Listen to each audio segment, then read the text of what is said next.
Bonjour à tous. Dans cette vidéo, nous allons décortiquer les informations présentes sur votre relevé individuel de situation afin d'identifier les éventuelles erreurs qu'il peut contenir.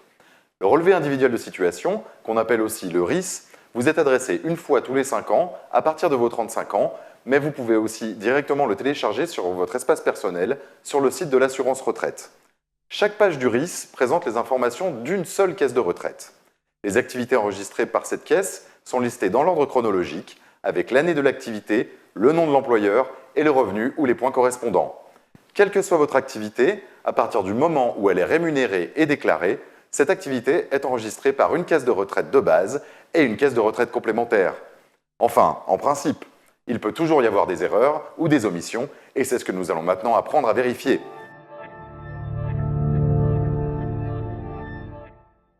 La première chose à faire, c'est de vérifier les années connues au régime de base pour être certain que toutes les activités sont bien enregistrées.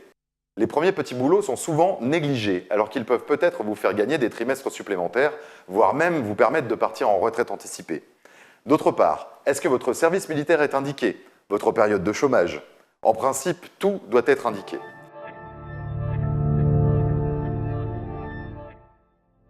Après avoir fait cette première analyse sur les caisses de retraite de base, il n'y a plus qu'à faire la comparaison avec les caisses de retraite complémentaires. Prenons par exemple ce RIS. On voit que l'activité de 1985 est bien connue à la fois du régime de base et du régime complémentaire. Par contre, la caisse de retraite complémentaire n'a pas enregistré l'activité auprès de l'employeur en 1987. La dernière étape consiste à vérifier la cohérence des informations enregistrées. Vérifiez que l'évolution de vos salaires ou des points correspond bien à la réalité. Si tout à coup le nombre de points ou le salaire baisse ou augmente brusquement, et sans que cela corresponde à un changement dans votre vie professionnelle, c'est qu'assurément il y a là encore une erreur.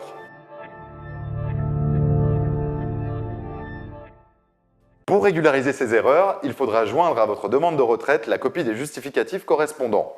Donc, un petit conseil, pensez bien à conserver tous vos justificatifs.